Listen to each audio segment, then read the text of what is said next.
Buonasera, puntata di A Tutto Campo, la trasmissione sportiva che TVA fa ogni settimana. Non c'è il collega Carmelo Lentini, lo sostituisco io perché Carmelo per motivi familiari non è potuto essere presente. Spero di essere alla sua altezza. Vi presento gli ospiti. Alla mia sinistra Franco Brucculeri nella qualità di tifoso dell'Agragas. Parleremo anche di Agragas. Grazie. Buonasera Franco. Alla sinistra di Franco Stefano Valenti, ormai notissimo negli schermi di TVA, che è il presidente nazionale della Lega Calcio Dilettanti, giusto? Grazie. Stefano? Perfetto. Grazie. Poi abbiamo il responsabile della squadra di calcio femminile A11, che è Giacomo Sabini, responsabile provinciale. Grazie per aver accettato il nostro invito. Alle spalle di Giacomo Sabini abbiamo tre belle ragazze che sono delle giocatrici appunto del calcio femminile A11 e ve li presento, e sono Alessia Vullo, Ilenia Sitibondo e Giulia Gallea.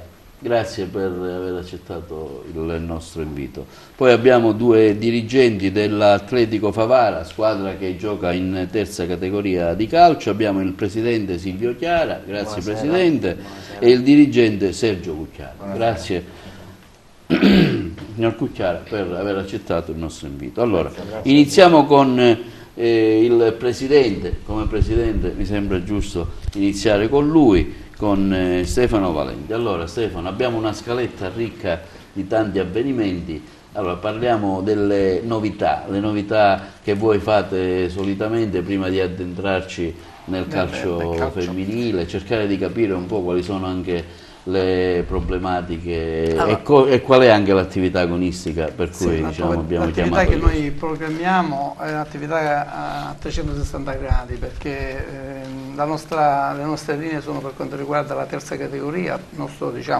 campionato maggiore, la terza categoria, per poi scendere ai campionati allievi, giovanissimi, e l'attività di base, che sono gli esordienti, pulcini, tutta la categoria praticamente dai 5 anni fino ai più grandi.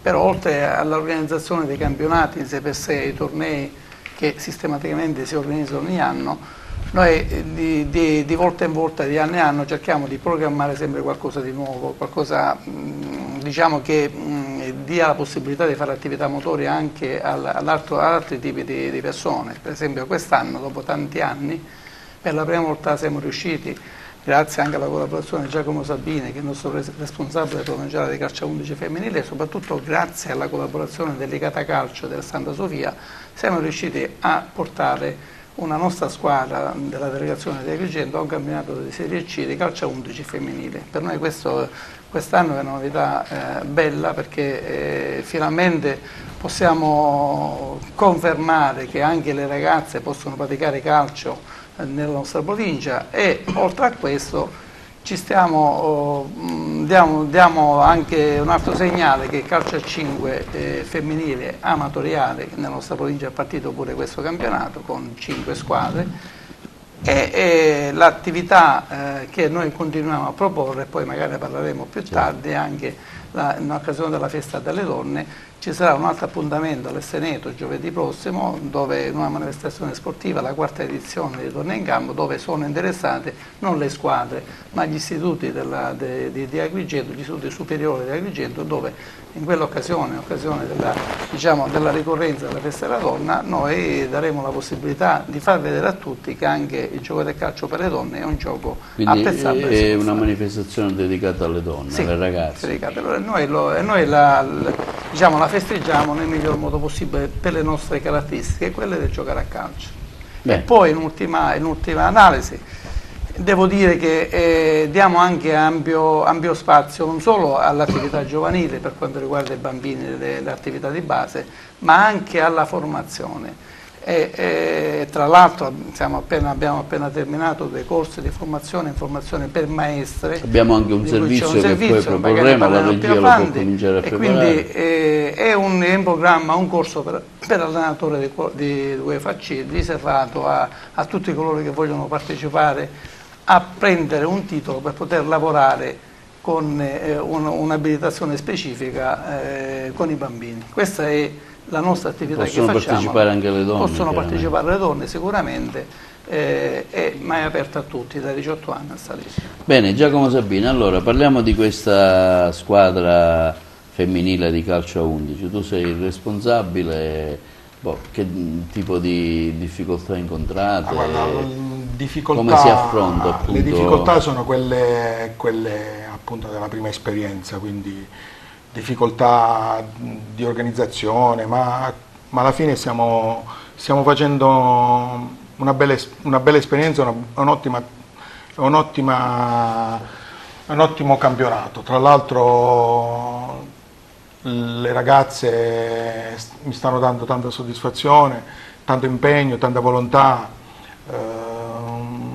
L'inesperienza del campionato non ci sta tanto preoccupando, perché alla fine noi vorremmo concludere con la possibilità di dare più volontà a tanti altri ragazzi di seguire questo esempio di queste ragazze. È difficile, uso una parola, reclutare, diciamo, le ragazze, o le ragazze si approcciano meglio, cioè bene, di loro spontanea volontà? Poi magari lo chiederemo anche. Ci sono delle situazioni in cui, sai, non è ben visto a livello femminile il calcio, però diciamo che le ragazze con la loro volontà si fanno avanti e alla fine il numero, noi abbiamo una rosa di 20 ragazze, quindi alla fine tutte queste problematiche non ci sono. Non è ben visto perché? Ma non lo so, non perché è uno sport che solitamente fanno i maschi? Sì, solitamente. Solo per questo o perché magari ci sono altre motivazioni ma guarda, che magari noi sconosciamo? Lei magari che li vede ogni giorno, li frequenta, ce li sa spiegare meglio. Cioè, ci sono alla fine chi crea più che altro ha qualche dubbio sono i genitori, perché non vedono la ragazza come una ragazza che deve fare danza, deve fare altri sport. Però la volontà e la voglia, poi quest'anno con l'aiuto di queste squadre professionistiche che si sono messe in gioco, tipo Juventus, stanno portando più in risalto il calcio femminile e quindi le ragazze ci credono di più.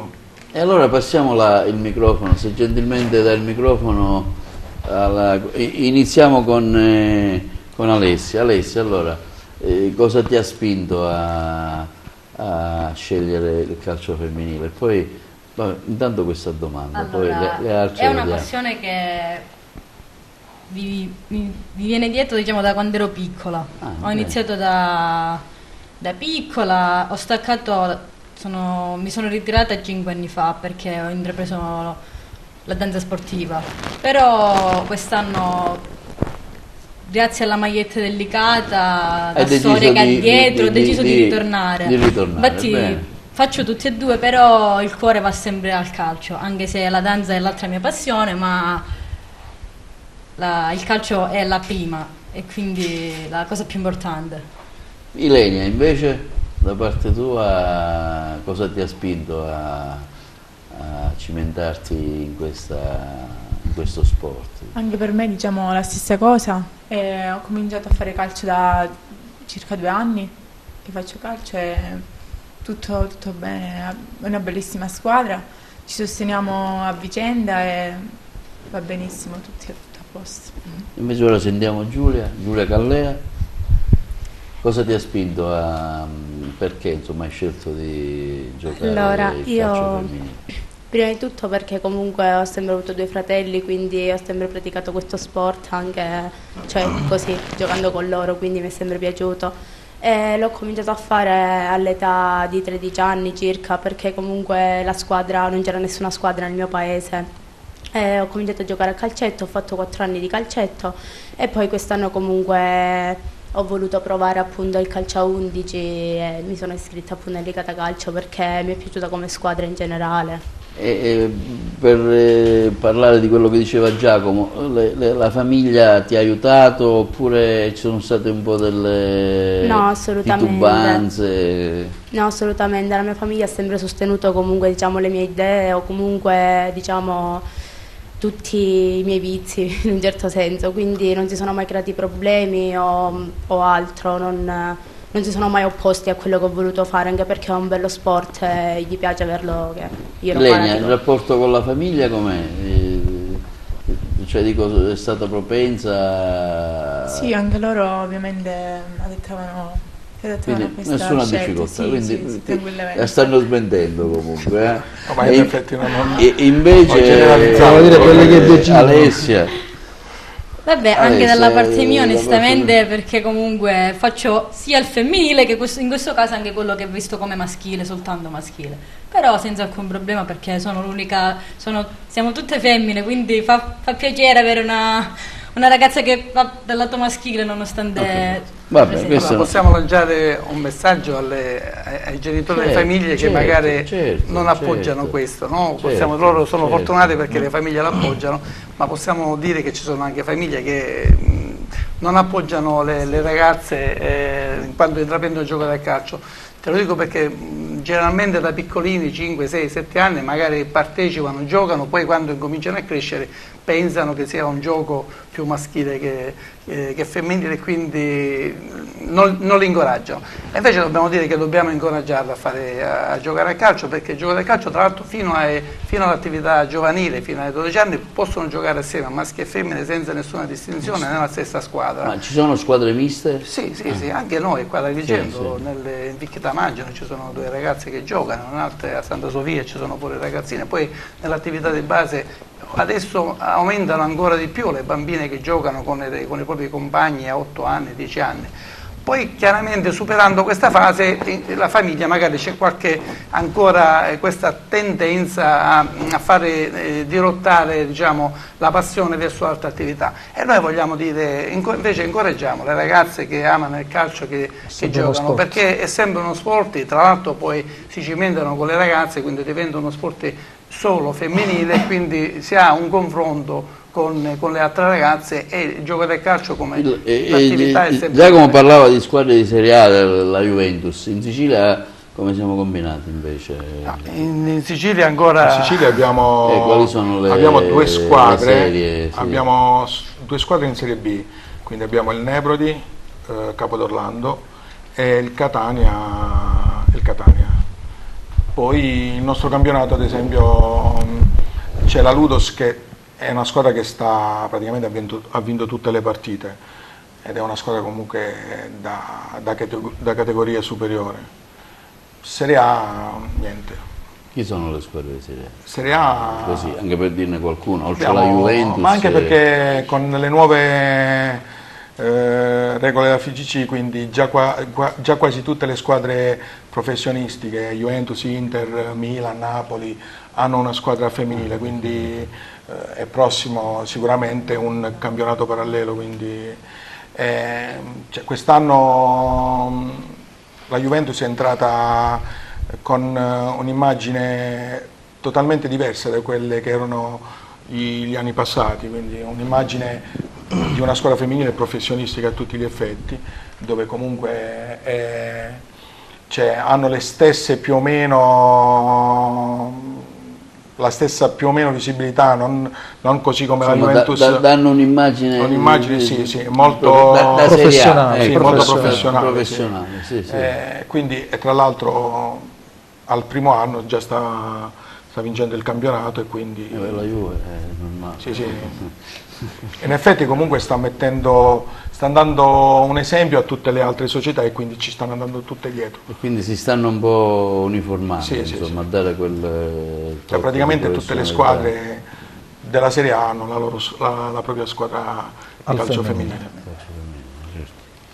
Va bene, allora presentiamo ora il presidente Silvio Chiara della squadra di Favara, Atletico terza categoria. Presidente, Atletico Favara. Grazie per l'invito. Grazie per essere presenti, a noi ci onora. Quest'anno... Allora, parliamo della vostra squadra, so che siete messi bene, che progetti avete? Siamo messi bene, noi ovviamente diciamo puntiamo alla vittoria del campionato, però non si nasconde che ci sono diciamo quest'anno squadre molto competitive, quindi il livello diciamo è molto più alto rispetto agli altri anni in terza categoria.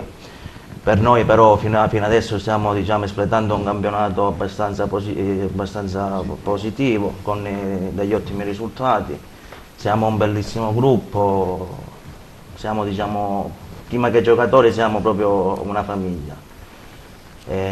Ogni domenica quando andiamo a giocare ci sono belle esperienze anche con gli altri dirigenti, diciamo, ci scambiamo dolcini. So che siete posizionati bene in classifica. Sì, terzi, siamo terzi. Sì. Siamo terzi a 4 punti dalla prima e a 2 dalla seconda.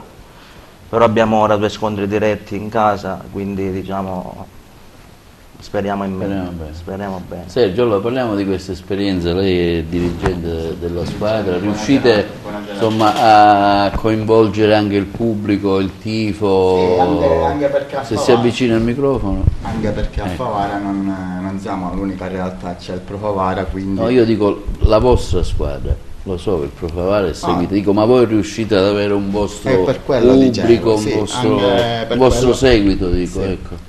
La gente ci segue anche diciamo in una categoria che di solito si segue magari la squadra che è in una categoria superiore, ecco, volevo... No, per quello devo dire che ero curioso di siamo sapere, molto insomma, seguiti a livello, la gente ci viene a vedere allo stadio, ci segue anche in trasferta, per quello è bello.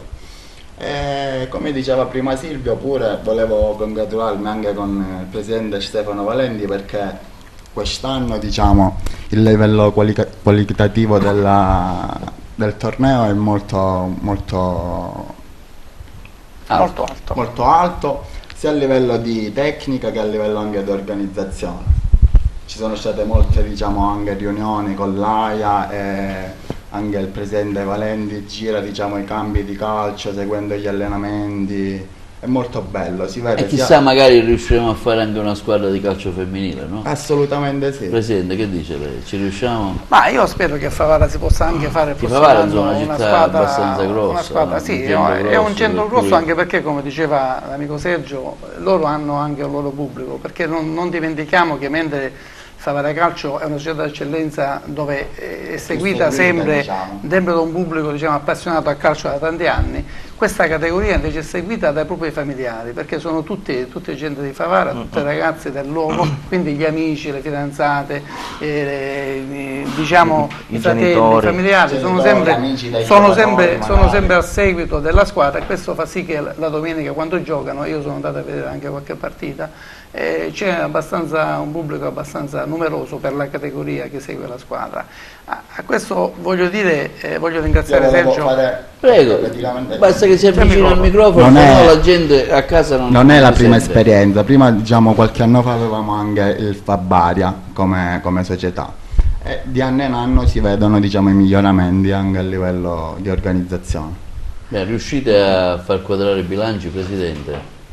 Diciamo che riusciamo. Valentinotto. Sì, anche perché non nascondo che mi seguono anche come sponsor. Non nascondo perché ormai diciamo affrontare questi campionati è una spesa, perché non c'è più né aiuti regionali oppure aiuti comunali, quindi non nascondo che qualche difficoltà l'abbiamo diciamo riscontrata a livello economico, però alla fine ringrazio sempre gli sponsor che finora diciamo ci danno una mano perché grazie a loro diciamo oltre che attrarre tifosi riuscite anche a essere attenzionati per forza, perché grazie agli sponsor noi abbiamo realizzato questo, se no non si poteva fare. Bene, allora ultimo ospite non meno importante assolutamente, ma con Franco Bruccoleri, grande tifoso dell'Akragas.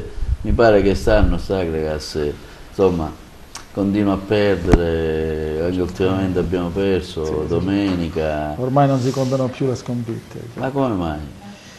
Ma diciamo che intanto volevo fare complimenti a tutti i partecipanti, perché certo. dico, fare un parallelo con l'Akragas diciamo, la situazione che stiamo vivendo, è bello così sentire, continuando credo bello che sentire ci avvicineremo un altro anno. Dai, penso già di no. siamo ultimi. Dico, è bello il gap se non si superano i 9 punti sì, si scende immediatamente. Volevo mettere in risalto che il calcio alla fine diciamo, è gioco, è entusiasmo e socialità. Certo. Ed è bello anche vedere dirigenti molto giovani che si occupano di società e diciamo, di mandare avanti una società di calcio che non è facile, nemmeno a questi livelli, diciamo, anche il presidente provinciale e il mister veramente facciano i complimenti, e anche le ragazze naturalmente. Detto questo, passando all'Agragas, mi sembra che ad Arturo abbiamo vissuto questi 3 anni di Lega Pro, sì, proprio parlavamo con amore diciamo, e sofferenza, nella gioia. Fase prima di preparare la trasmissione parlavamo che prima eravamo abituati a seguire l'Agragas all'Esseneto, diventava un appuntamento, diciamo, domenicale, piacevole, sì. E anche impegnativo, perché è chiaro, il tifoso lo segue in un modo, noi lo seguivamo per lavoro, però era diventato proprio un impegno abbastanza un appuntamento a cui non mancavamo, e si viveva tutta la settimana nell'attesa della squadra, cosa fa la squadra, durante la settimana si parlava, c'era maggiore contatto con la sala stampa. Da quando invece siamo a Siracusa siamo arrivati, si è un po' spenta questa... Siamo forse arrivati alla fine di un ciclo, io direi.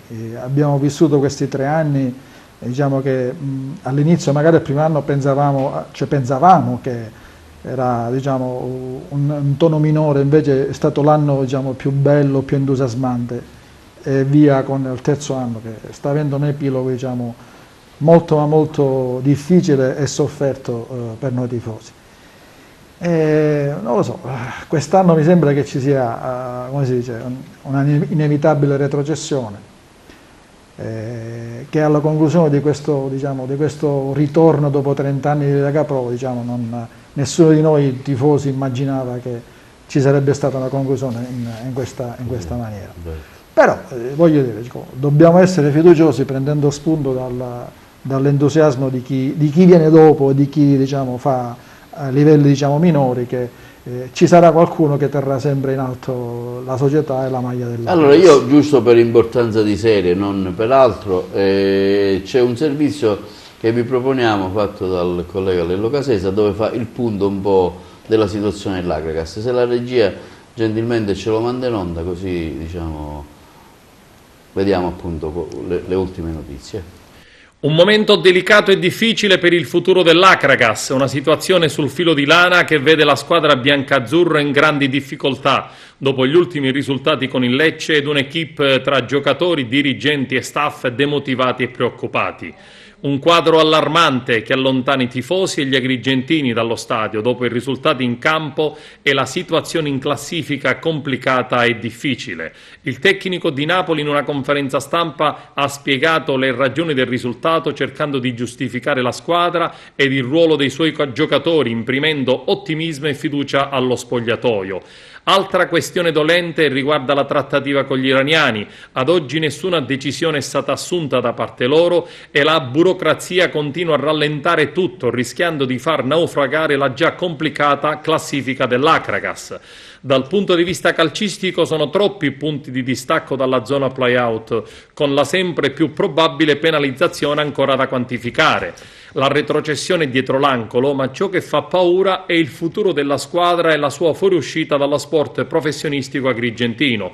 Un silenzio assoluto da parte della dirigenza e dallo staff, che rischia di allontanare gli sportivi e gli appassionati dagli spalti della gloriosa Agragas, che negli ultimi 10 anni ha raggiunto eccellenti risultati che rischiano purtroppo oggi di essere vanificati. La speranza continua ad esserci, nonostante serpeggi tra le strade e lo stadio un diffuso pessimismo tra la gente e gli appassionati innamoranti del gigante biancazzurro. Franco, credo che il quadro sia stato abbastanza attuale, insomma, è stato fatto un quadro, diciamo, molto, ecco, molto novità preciso di questi iraniani, perché abbiamo visto che c'erano delle foto con 2 iraniani. Sì, mi pare che è già la seconda volta che vengono qua in città. Una prima volta sono venuti, hanno visto le strutture, hanno parlato con la società Dico, ripeto, non parlo di notizie anche noi da tifoso, quello che vedo, poi mi faccio una mia idea, fotografie diciamo, fatte da lontano, per cui, cercando di sbagliare meno possibile. Ufficialmente ancora poi c'è stato l'ottimismo c'è, però diciamo, purtroppo il tifoso aspetta sempre diciamo, la trattativa che va a conclusione, che qualche messaggio della società, qualche messaggio anche degli acquirenti, che purtroppo non c'è, ma io penso che diciamo, sia legato alla difficoltà della trattativa, perché non dobbiamo dimenticare che sono degli iraniani, sono stranieri, parlano lingua diversa, quindi debbono cercare di capire la situazione che c'è sia a livello contabile che di struttura, e poi diciamo, far fronte diciamo, a difficoltà oggettive quali che possono essere anche nel campo economico, trasferimento anche di somme di denaro, quindi visto l'embargo a cui è sottoposto l'Iran, poi le norme italiane, norme antiriciclaggio, insomma c'è tutta una serie di problematiche per cui la trattativa diciamo, non decolla chiaramente, anche se onestamente devo dire, quando uno vuole comprare ed è deciso, diciamo, lo fa nel più breve tempo possibile. Evidentemente stanno cercando diciamo, di trattare, di fare un accordo quanto più conveniente, perché io penso gli affari si fanno in due, quindi se gli iraniani vogliono comprare vorranno vederci chiaro, non sono sicuramente degli stupidi, e la società chiaramente vuole chiudere tutte le pendenze, la situazione che è in atto. Dico. Questa è la difficoltà. Dico, speriamo che, perché a quello che ho sentito dire vogliono comprare anche se la squadra retrocede.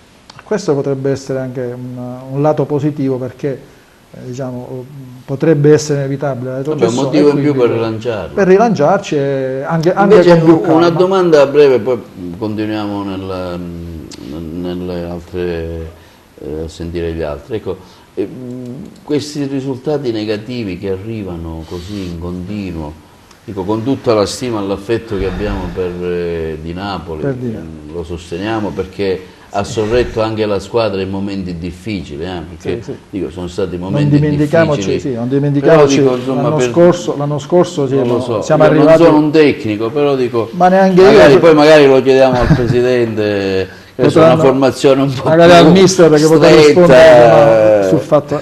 Dico, nemmeno io sono un tecnico e nemmeno ho nessuna ambizione ad essere o fare commenti tecnici. Mi astengo sempre dai commenti tecnici, parlo sempre esclusivamente da tifoso. È chiaro che l'anno scorso c'è stata una salvezza conquistata sul campo, che, anche se all'ultima partita, quest'anno diciamo, stiamo soffrendo tanto. Abbiamo fatto solo 2 partite in casa, dopodiché abbiamo cominciato a giocare a Siracusa.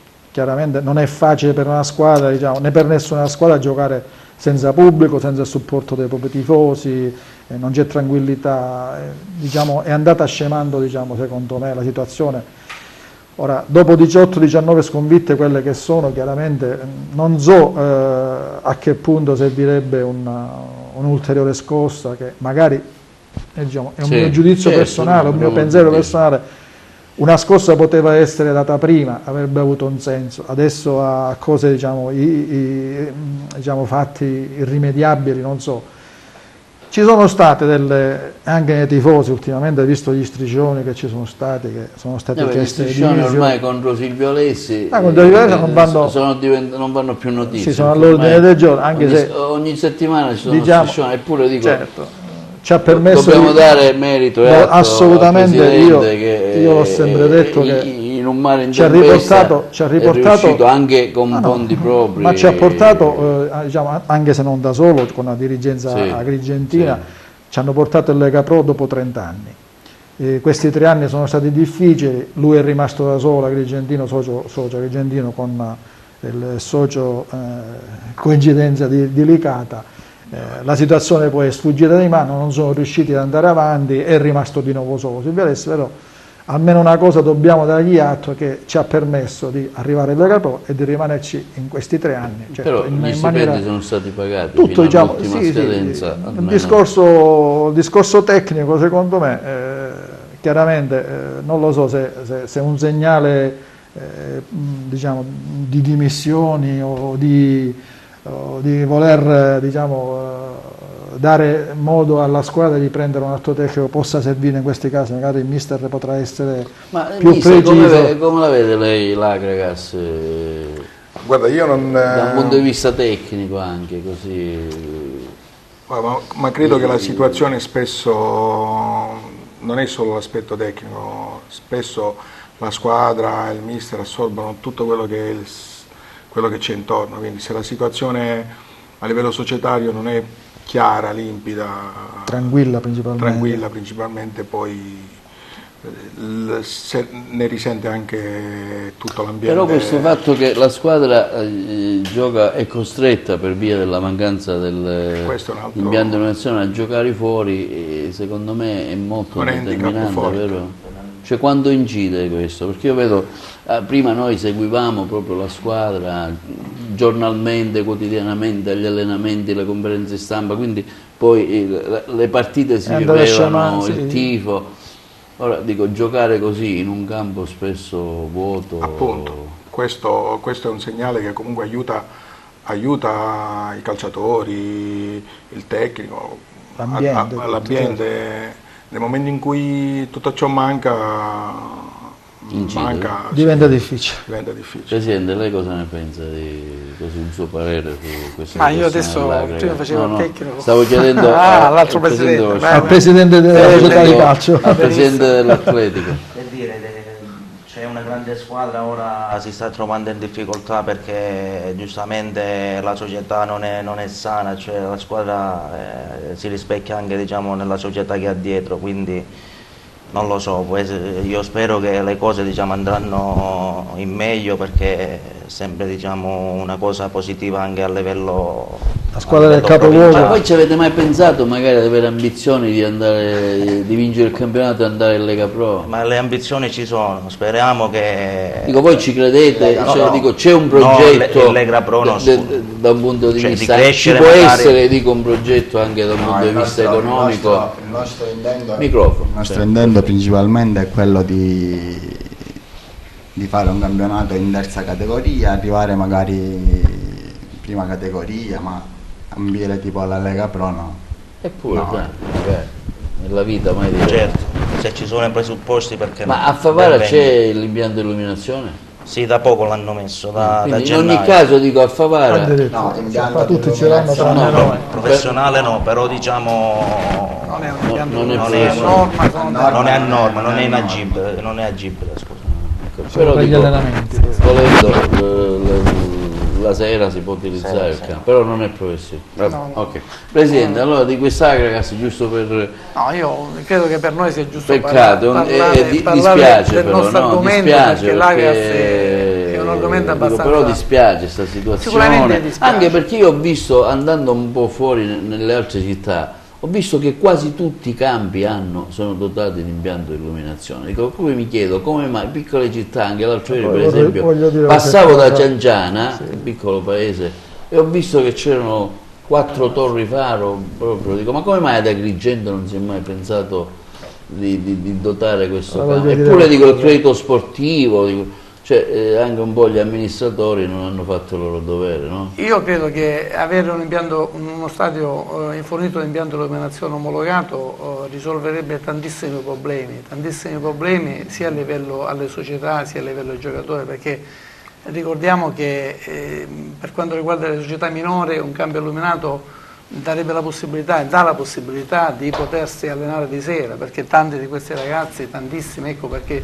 si forniscono con dei fari magari non illuminati, ma per dare la possibilità di potersi allenare, perché dopo una giornata di lavoro la sera questi vanno a divertirsi giocando.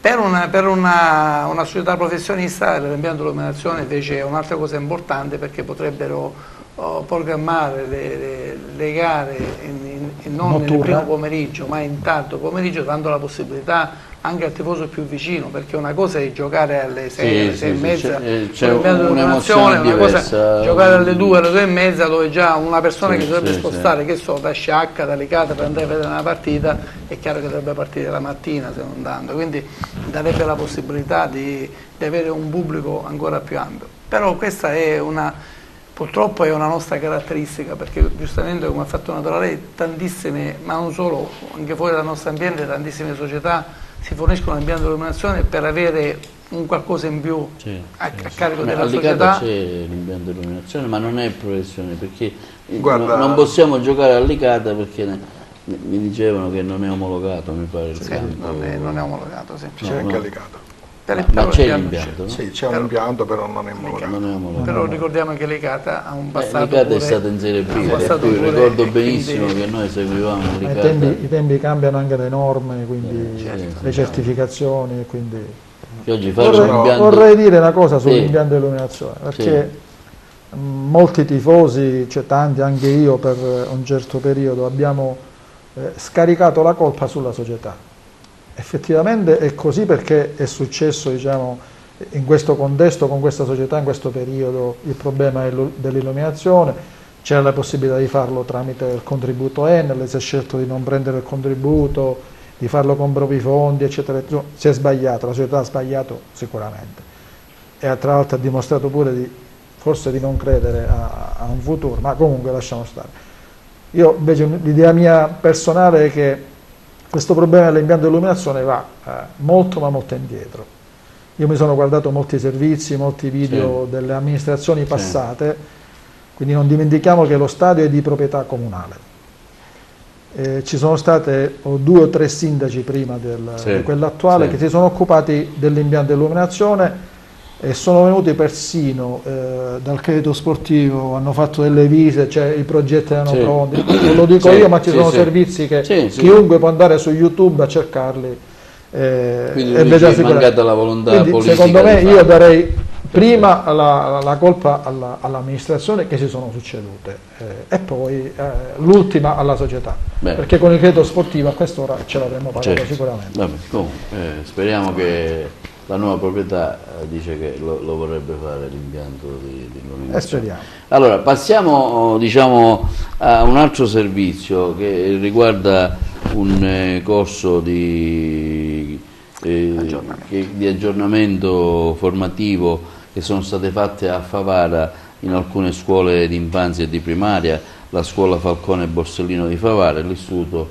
Bersagliere Russo. Abbiamo delle interviste al presidente Lopresti e ad altri, se la regia ce li vuole mandare, così diciamo parliamo anche di un'altra iniziativa. Sono conclusi oggi 4 corsi informativi per insegnanti di scuola dell'infanzia e di scuola primaria. Questi corsi sono stati attivati 2 presso l'Istituto Comprensivo Falcone Borsellino di Favara e altri 2 presso l'Istituto Comprensivo Bersagliere Urso, sempre di Favara.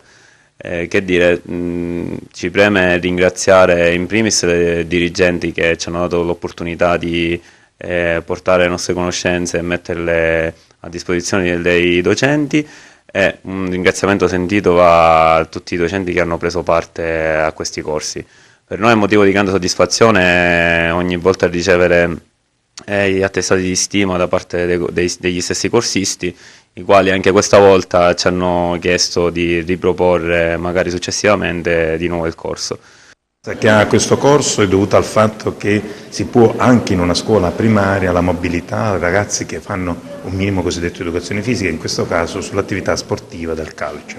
Noi riteniamo che sia importante perché la media regionale rispetto a quella nazionale è di gran lunga inferiore tra le persone che fanno una qualsiasi attività sportiva, parliamo circa di 20 punti in meno. Questo non è possibile perché ogni punto in più di gente che partecipa ad attività sportive, attività ludiche, in questo caso diciamo il calcio, sono 100 milioni in meno di spese, quindi come vuol dire, questo vuol dire che più noi siamo 20 punti meno avremmo 2 miliardi di risparmio. Questo è importante, come dicevo, però perché vuol dire che la salute della gente che partecipa all'attività sportiva si migliora, rispetto a chi non la fa. La vita sedentaria non porta da nessuna parte, spesso porta all'obesità, non solo dei ragazzi ma anche degli adulti, ecco a loro che bisogna partecipare. Chiaro che c'è un problema di strutture, di questo noi siamo molto colconi, molto attivi nei confronti della Regione, ma io penso anche che le strutture presenti nelle varie istituzioni scolastiche, le palestre e i campetti devono essere aperte al pubblico, essendo un bene che appartiene a tutti.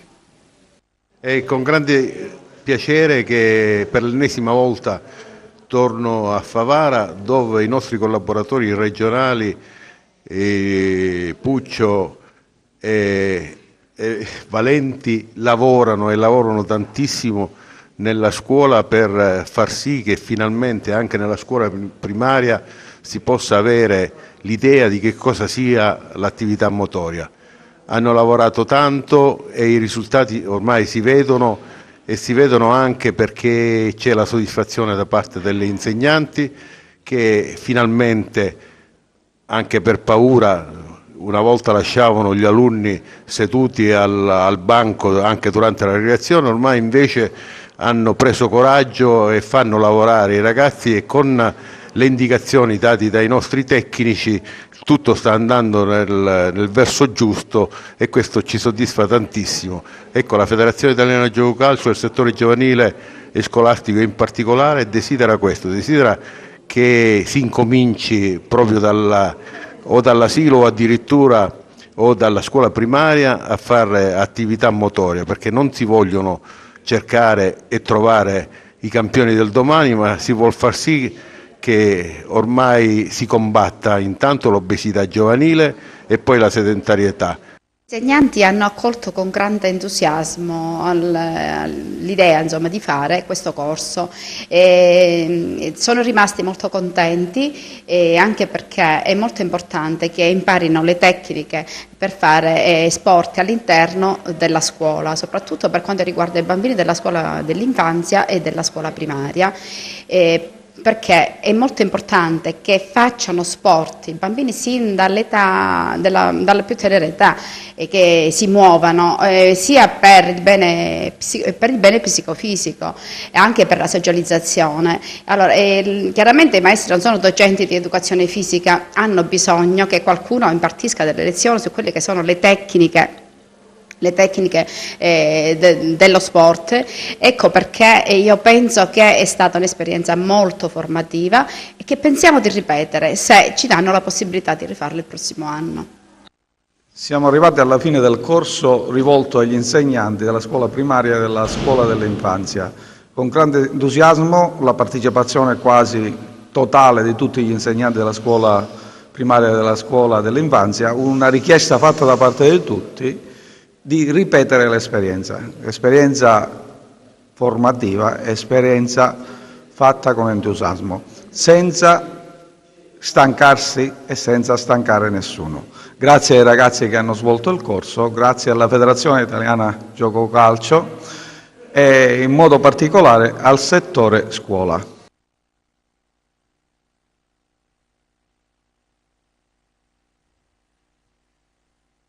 Hai un immobile da vendere? Cerchi casa? Ti serve un ufficio, un locale commerciale o cerchi un terreno?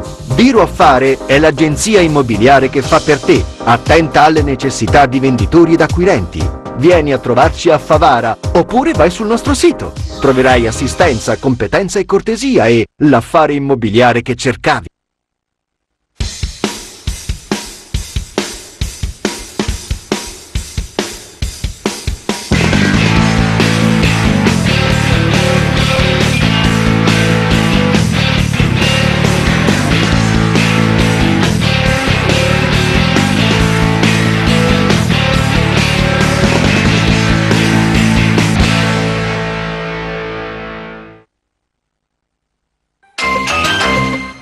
Per la tua pubblicità in Sicilia su TVA LCN 92 chiama il 337 96 5560.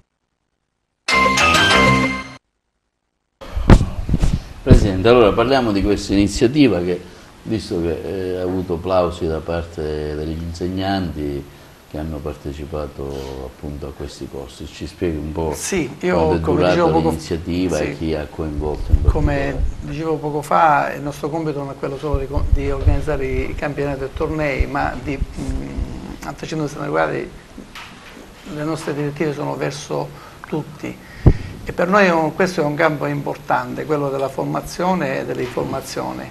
Questi sono dei corsi che noi da tantissimi anni svolgiamo. La federazione entra nelle scuole con questi corsi di informazione per i docenti, non con la vecchia abitudine di andare nelle scuole come si faceva una volta la pallavolo, la pallacanestro, per andare a prendere gli atleti, per prendere i ragazzi e portarli nella propria disciplina. Di tutte le discipline? No. Noi quando entriamo, quando questi corsi servono solo per andare a dare degli input ai docenti affinché possano fare qualche lezione di attività motoria per i bambini senza recare loro danni. Certo che noi entriamo con il calcio perché la nostra indicazione lo facciamo, la nostra attività la facciamo attraverso il gioco del calcio, però noi sempre diciamo ai docenti che noi in queste fasce d'età utilizziamo il gioco del calcio come mezzo educativo, non come attività agonistica, non come andare a scegliere i ragazzini per fare il torneo, scegliere i migliori per portarli nelle scuole di calcio.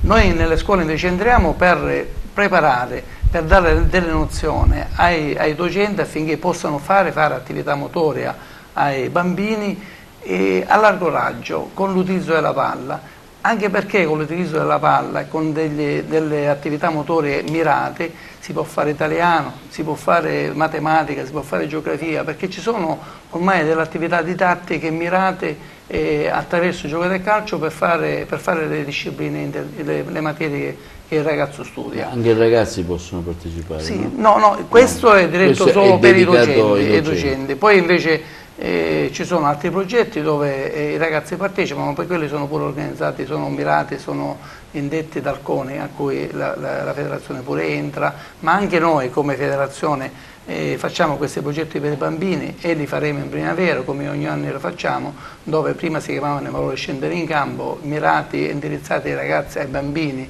quarta e quinta elementare, e che anche quest'anno faremo con i nostri tecnici che entreranno nelle scuole per andare a fare attività motoria con tutti i bambini, maschietti, femminucce, anche con i disabili, perché non c'è la scelta. I docenti chi sono? Chi è che fa I docenti sono, noi abbiamo la fortuna di avere due docenti abbastanza preparati, devo dire in gamba, perché dovunque vanno, avete sentito i docenti, i presidi, ci propongono sempre di ripetere il corso perché rimangono contenti. Sono il professore Puccio Giovanni, responsabile nostro dell'attività scolastica, e il professore Ignazio Valenti, che è responsabile dell'attività di base. Sono due ragazzi laureati in scienze motorie che con la loro esperienza e con la loro preparazione riescono a preparare, a dare degli input alle maestre e poi riescono a coinvolgere i bambini in un'attività prettamente ludica, senza la ricerca, ripeto, del bambino bravissimo a giocare al calcio, ma per dare la possibilità di fare attività motoria.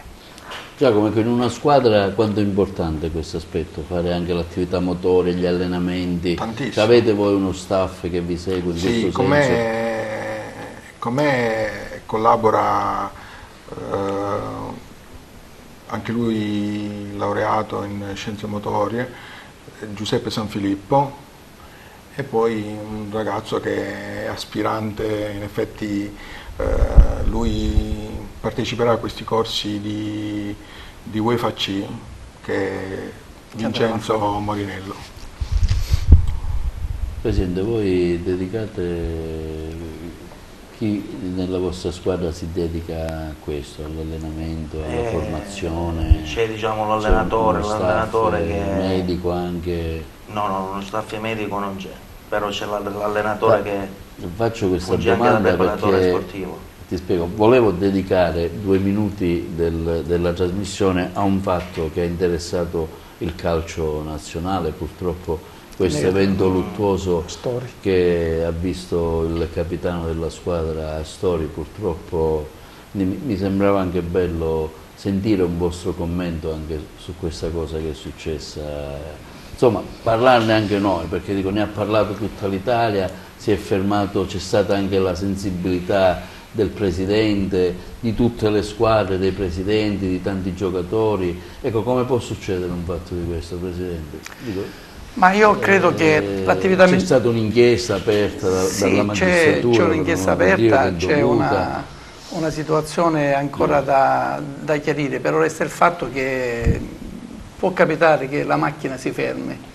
Diciamo a questi livelli dove un giocatore è sottoposto a visite mediche, a controlli periodicamente, fa scalpore e dà un segnale un po' che non ti aspetti. Un giocatore di Serie A di nazionale, dopo tanti anni che svolge attività, morire per un arresto cardiaco, per un improvviso malore, ti lascia un pochettino, diciamo, una notizia inaspettata, perché magari ti aspetti una persona anziana fuori nel suo ambiente, capiti una situazione del genere, magari dici vabbè, quello fuma, magari è sovrappeso, non fa attività, però devo dire che purtroppo da queste notizie che ci arrivano possono capitare anche agli atleti perfetti, perché quando c'è una forma, diciamo, una morte inaspettata come arriva, ci dà la realtà che può capitare anche a un atleta. Certo, secondo me cambiano le percentuali, perché in un mondo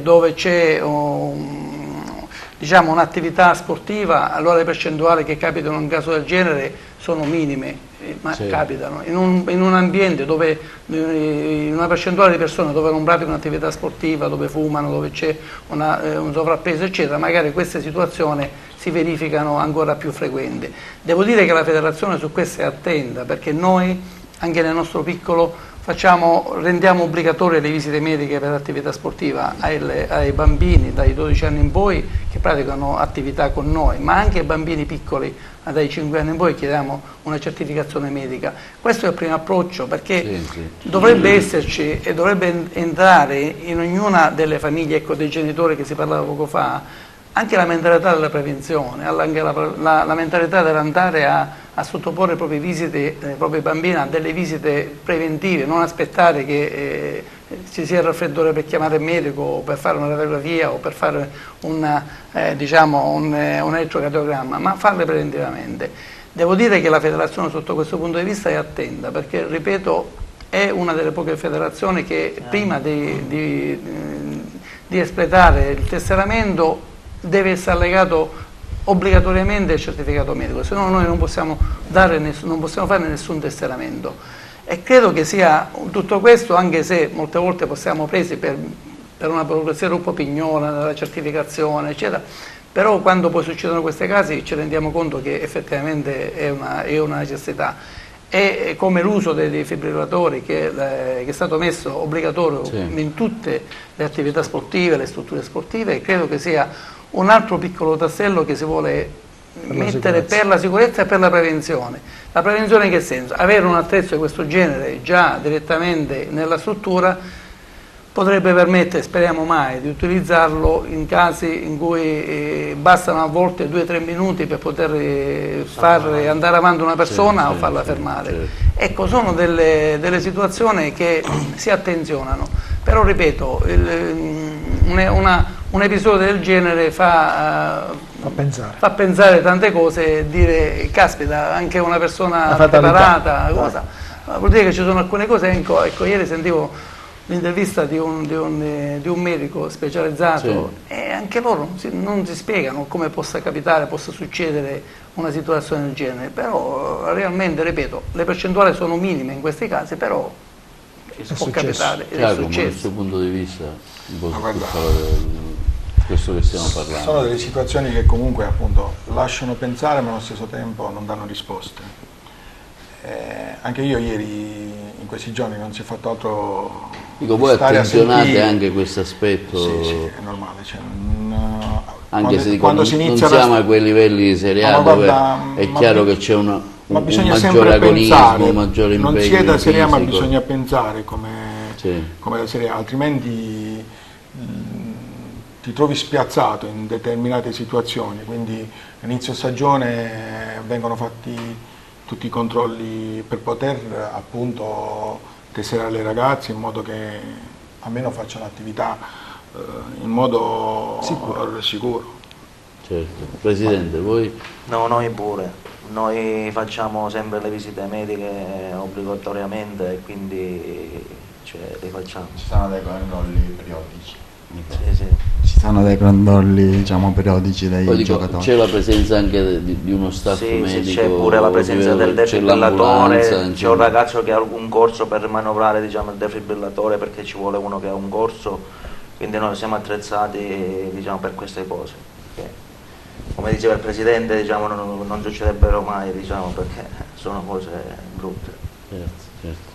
Noi abbiamo un servizio che abbiamo fatto, che ci ha mandato il nostro collega Tonino Butera, su una partita che avete fatto voi col Marsala, Atletico Marsala, giusto? Marsala femminile. Marsala femminile, ecco, sì, appunto.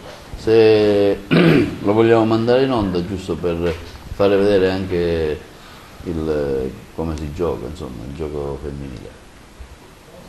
Sì. Bella partita, mi sono trovata bene con le ragazze, visto che comunque la prima volta giocavamo tutte insieme. E niente, potevamo fare di più come squadra, però comunque essendo che ci sono persone nuove ancora dobbiamo provare a capirci meglio. Però una bella partita, l'abbiamo combattuta, abbiamo giocato al massimo.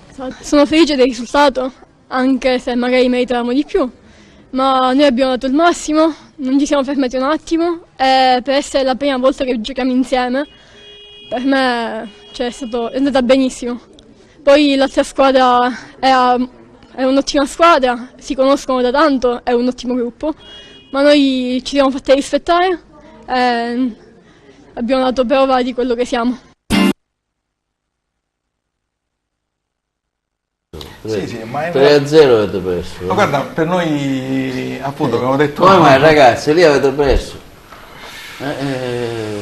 No, volevo sentire anche un attimo le ragazze, cosa è successo? Chi è lì che... I vostri ruoli quali sono? No? Dico anche per far coinvolgere i ragazzi abbiamo perso, però abbiamo giocato una bella partita perché abbiamo giocato bene, per le nostre possibilità, perché...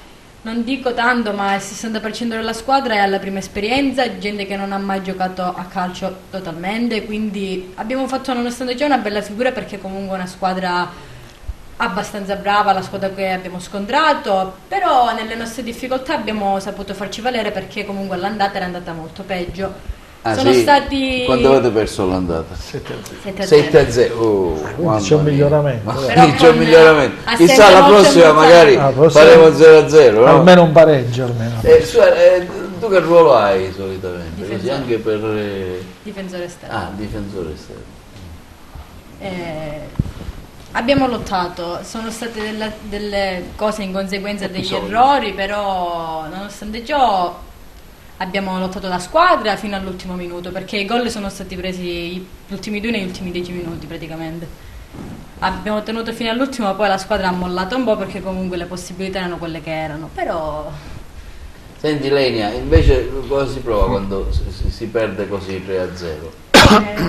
Purtroppo... Non dico 7-0, ma 3-0. È sconfitto, ovviamente la dobbiamo accettare. Quando si finisce la partita, cosa che vi dite anche qui con...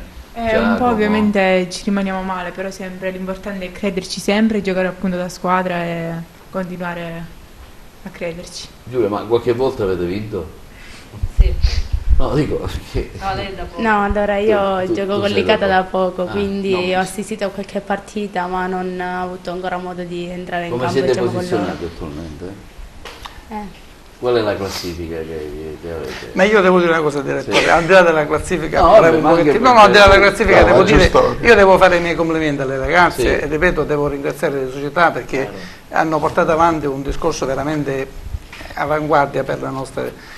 E io credo che per loro già partecipare al campionato è una vittoria. Certo. Loro hanno vinto, prima ancora di giocare, prima ancora di andare a fare la trasferta, prima di mettersi in campo, hanno vinto però perché è sempre bello che uno gioca però bisogna anche capire che queste ragazze, come giustamente dicono loro, sono ragazze molto alla prima esperienza. Quando si confrontano con delle ragazze, la Ludos, Marsale, che da anni fanno questo campionato, è chiaro che noi come prendere i nostri ragazzi della terza categoria e farli giocare con la ragazza, non credo che avrebbero tanta speranza di vincere, però per loro stesso magari giocare contro la ragazza per loro è una vittoria, così anche per le ragazze, il fatto stesso di giocare, indossare una maglietta legata che per loro è una cosa bellissima, credo che per loro hanno vinto e quindi io a nome di tutti vi dico grazie. Brava. Invece Ilenia che ruolo hai? Io attaccante. Attaccante. Sì. Ma segno ogni tanto Giacomo, segna Ilenia ogni tanto. Ma guarda, ieri noi domenica lei inaspettatamente si è trovata a giocare titolare, non se lo aspettava. Ed è stato un premio proprio perché lei sta lavorando tanto, è al primo anno, sta dimostrando con volontà e impegno che vuole crescere. E invece Giulia in che ruolo gioca? Sono centrale. Centrocampo. Anche Giulia in effetti si è avvicinata, poi è iniziata un pochino a fare qualche allenamento e ora è in pianta fissa. Tra l'altro io ho visto ora che anche le reti nazionali dedicano spazio alle partite femminili, proprio questo sicuramente è il futuro, è importante, è il futuro. Penso che tra 2 anni il calcio femminile avrà sicuramente le stesse attenzioni che ha il calcio maschile, con diritti televisivi, partite, tutto. Sì, perché vedo che c'è molta attenzione, anche la RAI per ora, anche le altre emittenti nazionali attenzionano. Noi tra l'altro in squadra abbiamo oggi 2 ragazze in rappresentativa, che è importante. Nazionale? No, siciliana, che dal 20 marzo parteciperà al torneo delle regioni, di cui una è agrigentina ed è Miriam D'Amico, anzi 2 agrigentine, abbiamo Miriam D'Amico e l'altra ragazza è Esther Garlisi, che fa parte di una squadra, come diceva il presidente, mista. Lei sta facendo il campionato allievi provinciali, se non sbaglio. C'è anche una rappresentativa nazionale, vero? Sì, c'è anche la nazionale. Diciamo che questo è un torneo della regione che coinvolge tutte le rappresentative regionali e che appunto partiranno il giorno 20, quest'anno si svolgerà in Abruzzo, quindi sono le categorie dalle calcio femminile a juniores, allievi, giovanissimi, calcio a 5, e quindi è un torneo dove le rappresentative della regione si confrontano per dare visibilità a tanti ragazzi e ragazze ad attenzionarla a livello nazionale. Sono da stimolo anche per le altre, sicuramente, che ambiscono ad arrivare Ma nella rappresentativa. Dite, si arriverà tra qualche anno a essere proprio ma noi stiamo a un certo livello agonistico e anche da un punto di vista economico, un mercato, certo, magari non come la Serie A, però insomma. Ma guarda, io sono 2 o 3 anni ci arriveremo. Noi a livello anche federale, attraverso i centri federali, stiamo anche operando con delle selezioni praticamente con delle selezioni di under 15, under 17 per far sì che già ci sia un collegamento con le squadre, con le nazionali maggiori, sempre femminili. Okay. Quindi si sta lavorando abbastanza bene. È stato un piacere, ma il tempo mi dicono dalla regia che sta quasi finendo. Prima di fare concludere al Presidente, un'ultima parola al nostro Presidente dell'Atletico Favara. Ecco, riguardo un po' al calcio femminile, ma anche io mi auguro vivamente che il calcio femminile prenda piede, diciamo, quindi ci saranno campionati più diciamo maggiori infatti, sì, perché alla fine che il calcio, diciamo, entra nel mondo femminile è una cosa positiva, perché il calcio insegna tanti valori che servono sia alle ragazze che ai ragazzi per crescere. Quindi ci diamo appuntamento alla prossima puntata, dove magari pensate ci possiamo e magari chissà riuscirete anche a vincere il campionato, Presidente. Io me lo auguro, può essere, me lo auguro. Bene, allora io ringrazio i nostri ospiti, Franco Bruccoleri, tifoso dell'Acras, nella speranza che domenica con chi giochiamo, Franco? Domenica giochiamo con la Juve Stampa, con le Veste, tradizionale bestia nera dell'Acras. Noi auspichiamo almeno un pareggio, giusto? Ma già un pareggio sarebbe una vittoria, visto che parliamo di... Anche per smuovere questa classifica. Sì, speriamo di sì, dai. Presidente, a lei la conclusione di questa nostra iniziativa. Dimenticavo, giorno 8 marzo, giovedì, c'è la locandina, ecco, 4ª edizione di Donne in Campo. Se ce ne parli, Presidente, sì, così questa è la 4ª edizione, quindi anche in tempi non sospetti, già da diversi anni noi abbiamo cercato sempre di proporre l'attività femminile nel calcio, approfittando tra virgolette di questa festa per dare la possibilità agli studenti perché entrare nelle scuole significa anche dare questo messaggio. Noi entrando nelle scuole vogliamo dare questo messaggio alle ragazze che possono fare attività e gli diamo pure la possibilità di fare questa esperienza. Vi invito tutti giovedì a venire allo Stadio del Seneto, dove penso dalle 10 a mezzogiorno ci saranno le ragazze che si confronteranno, non c'è un'attività agonistica, non ci sarà, diciamo, non si stilerà una classifica chi vince o chi perde, ma ci sarà c'è un torneo fra le scuole, e ripeto, le scuole che hanno diritto sono le scuole superiori, ma noi abbiamo le Pia Fermi, le Foderà Brunelleschi, Niccolò Gallo, il Liceo Scientifico Leonardo, il Politi, e poi 2 scuole dell'amico Giacomo Sabini che verranno da Licata a fare questa esperienza con noi. Noi ci adoperiamo affinché il calcio entri nelle scuole e entri anche nelle ragazze, però il nostro obiettivo è quello sempre di divulgare uno sport privo di violenza, di promuovere sempre uno sport che sia, diciamo, che dia rispetto alla lealtà, che porta avanti i valori dello sport. E devo dire che il lavoro che stiamo facendo come delegazione è molto importante, perché noi cerchiamo di far capire a tutte le società che sono alle nostre affiliate, e quindi dalla terza categoria al settore giovanile, che giocare a calcio significa socializzazione, significa rispetto dell'arbitro, una figura molto importante, e questo lo facciamo attraverso le continue riunioni che facciamo tra i dirigenti e l'AIA, e in ultimo anche gli incontri che la federazione con me personalmente va a incontrare le società di terza categoria direttamente a casa loro, per uno scambio di idee, per un saluto, per far capire che effettivamente bisogna